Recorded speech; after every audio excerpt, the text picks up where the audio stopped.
As-sultanu dhillullahi fil ardi ya'wi ilaihi dhu'ifu wa bi yantasiru mazlum. Wa man akrama sultanallahi fid dunya akramahu Allah yaumal qiyamah.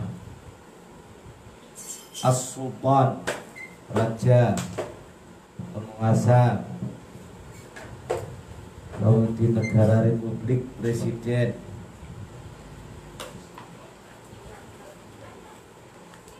Dhillullah, dia itu adalah pelindung Allah fil ardi, di bumi. Ya'wi ilaihi, berlindung kepadanya ad-dha'if, orang yang lemah.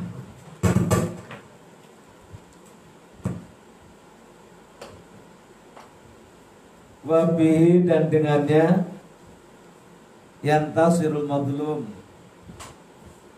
orang yang didolim tertolong. Waman akrama sultanallahi fid dunya, barang siapa memuliakan penguasa, entah raja, entah presiden,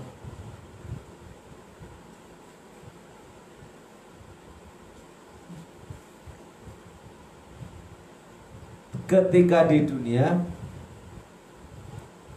maka Allah pun memuliakannya pada hari kiamat.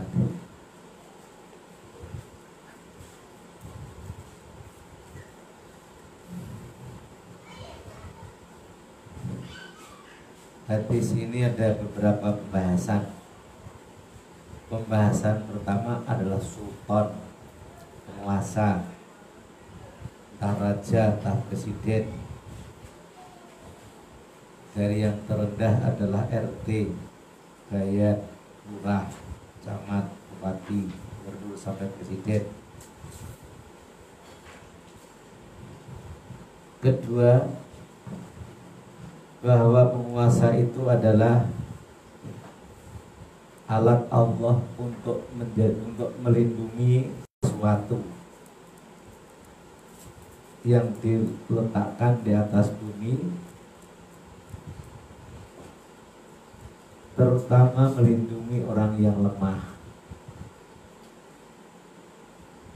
dan menolong orang yang dizalim.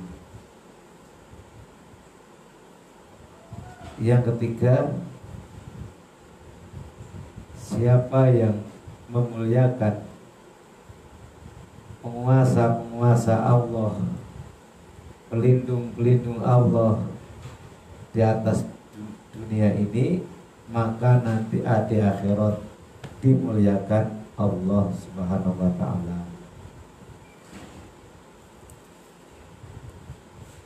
Pertama, kita pahami tentang penguasa.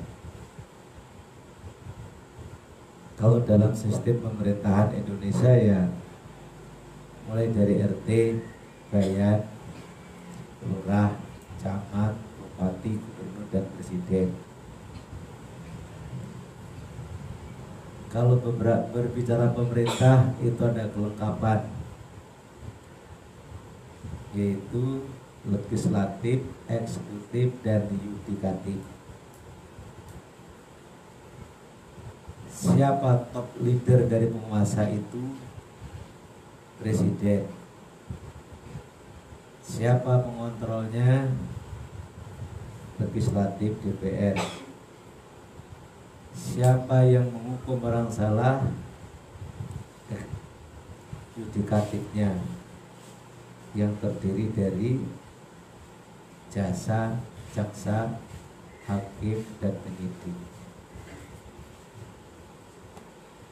Nah, di sini katanya penguasa itu adalah pelindung Allah, diletakkan di bumi supaya orang yang lemah bisa berlindung, orang yang didolim bisa tertolong.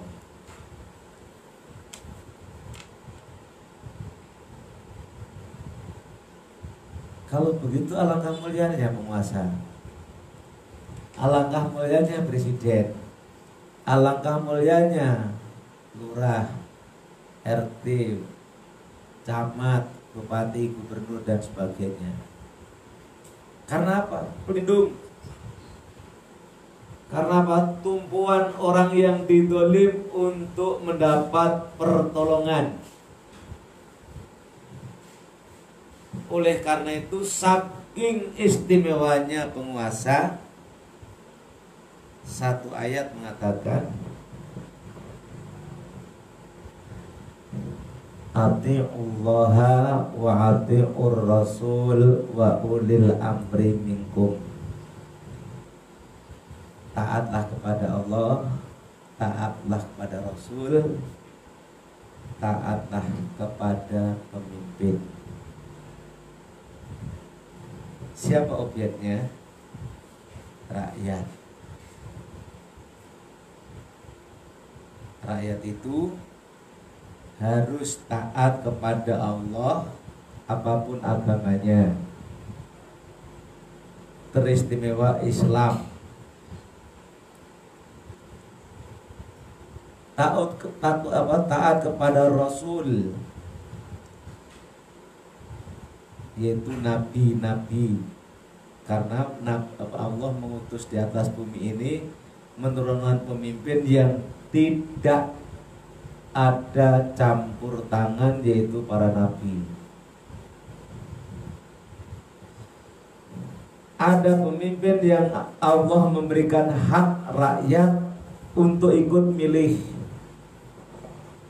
Nah, yang seperti ini pun diperintahkan untuk taat. Karena dipilih oleh rakyat, siapapun yang menang, walaupun dia kalah jagonya, tetap harus taat kepada yang sudah terpilih. Lah bagaimana taatnya?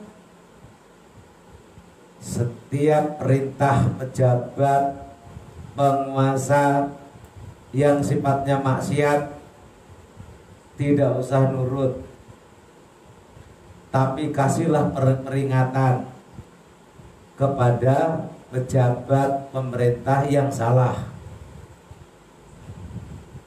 Caranya gimana? Kalau dulu ada raja salah, ulamanya itu pemberani, datang ke raja mengatakan, raja, salahmu ini tolong dirubah. Sekarang zamannya lain, demo.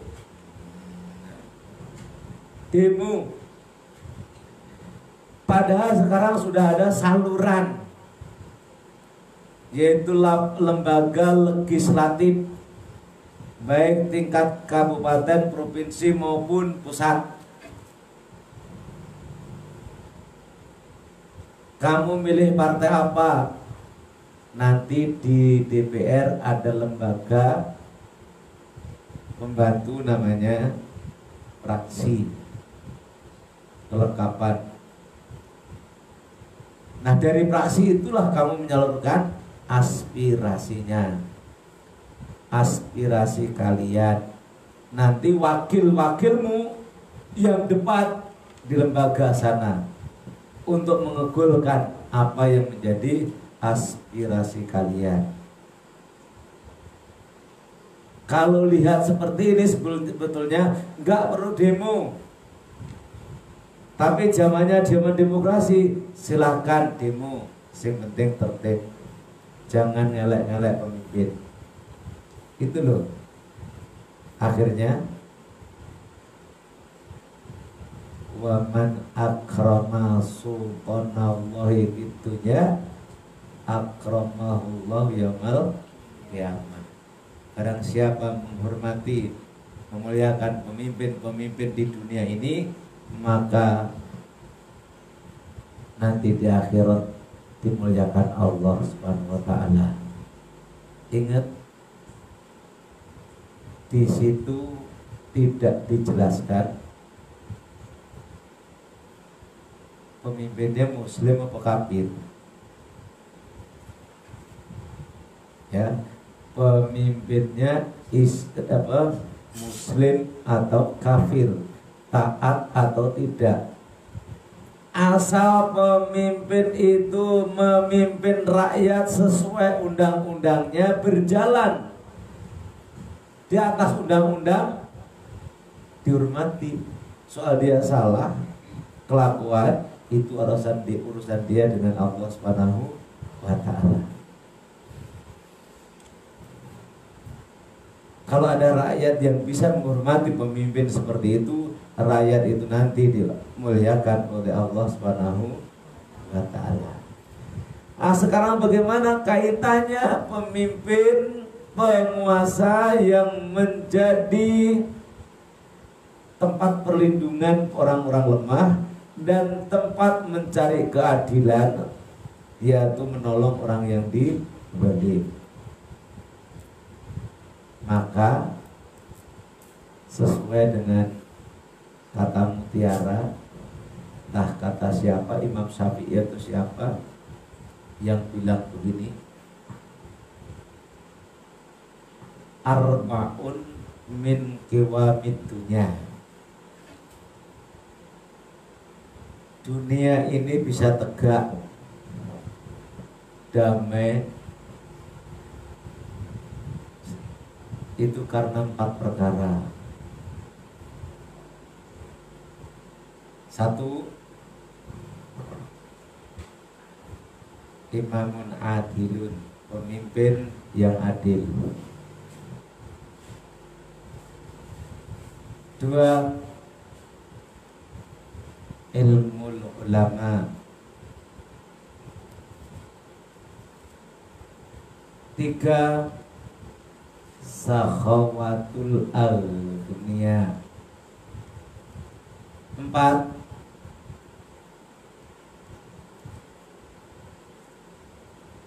du'aul fuqara.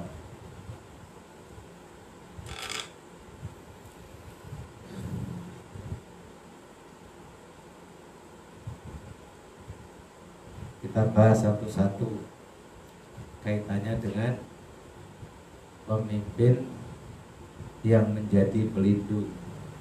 Ternyata pemimpin itu akan menjadi pelindung dan menjadi penolong orang-orang yang dizalim. Kriterianya adalah adil, keadilan. Ya.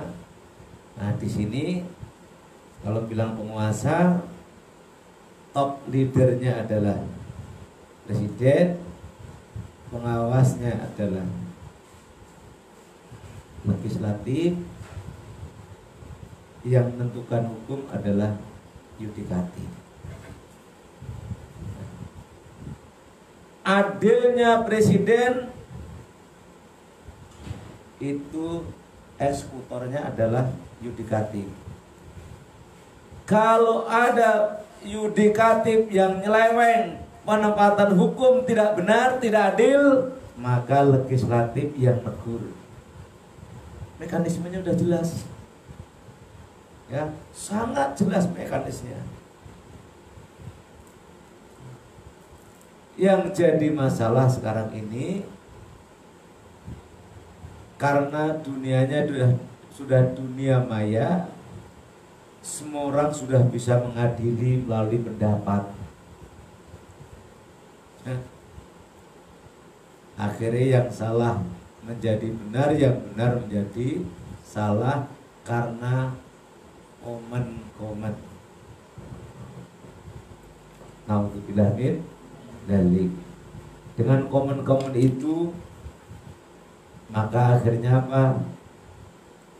Ada kemungkinan hakim memutuskan sesuai selera rakyat, komentator, bukan sesuai undang-undang. Nah, padahal kalau pemerintah dari 3 unsur tadi bahu membangun keadilan, disitulah orang lemah bisa berlindung, orang yang zalim yang didolim bisa ditolong. Di Indonesia ini aneh, nenek-nenek ya nyolong coklat 6 biji dihukum 6 bulan. Sing koruptor malah bebas, kan kacau. Keadilannya di mana? Oleh karena itu, kalau tidak terwujud sekarang ini, coba kamu punya niat anak-anakmu dikuatkan imannya, dikuatkan ilmu pengetahuannya. Kalau menjadi jaksa-jaksa yang jujur, hakim-hakim yang jujur, presiden yang jujur, terus legislatif yang jujur. Kalau kita nggak bisa, mudah-mudahan anak-anak cucu kita bisa, walaupun kita tidak menyaksikan. Tapi kamu sudah andil membentuk generasi yang siap dicanangkan menjadi pemimpin 20 tahun yang akan datang, 30 tahun yang akan datang. Syukur bagi kalian masih hidup, ya, setidaknya dikenang, ya, dikenang oleh masa. Kalau toh di masa dunia ini tidak dikenang, tapi kami dikenang oleh kamu, dikenang oleh orang-orang langit, yaitu para malaikat Allah Subhanahu wa Ta'ala. Nah itu kalau ingin menjadi pelindung, ya, yang pemimpin yang menjadi pelindung orang yang lemah dan minta keadilan orang-orang yang dizalimi. Nah, kalau ada pejabat-pejabat baik dari legislatif, eksekutif, ya, yudikatif, semuanya jujur memperjuangkan keadilan, inilah yang dikatakan oleh Rasulullah SAW, man akrama sultana Allah fid dunya akramahu Allahu yaumal qiyamah.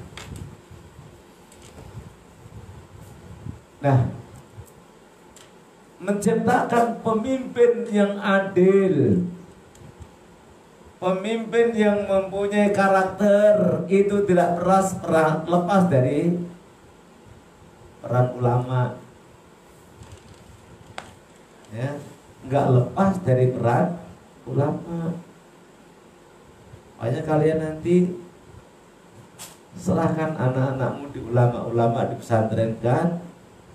Nah, ulamanya yang rajin ngajar, yang rajin membina umat, disitulah nanti akan muncul pemimpin-pemimpin yang berkarakter, yang berakhlak karimah. Insya Allah akan menegakkan keadilan. Kalau jadi legislatif, ya mudah-mudahan pengontrolnya yang benar. Kalau eksekutif, ya melaksanakan dengan benar. Yudikatif juga melaksanakan dengan memutuskan perkara dengan benar. Ya, ulama di sini secara umum tidak hanya kiai. Ulama, bahasa sekarang ini bahasa umumnya namanya sarjana. Berarti dari tingkat S1, S2, S3. Sarjana ini secara umum ada sarjana pertanian, kedokteran, hukum, politik, dan sebagainya. Nah, sarjana-sarjana itulah, ulama-ulama itulah, ya, yang akan menjadi presiden, anggota DPRD, legislatif, sesuai dengan bidang ilmunya masing-masing. Ya, jangan sampai orang hukum, ya, malah ngurusi pendidikan, ya, sing jadi jaksa malah orang pertanian, kan ngawur. Nah, di catatan ini kamu supaya mempunyai perbenaran kata bahwa ulama di sini bukan kiai semata, tapi semua jenis sarjana, ya, sarjana agama, sarjana pertanian, sarjana perikanan, sarjana kesehatan, semua itu namanya ulama. Dan kiai-kiai itu kan ulama muslim ini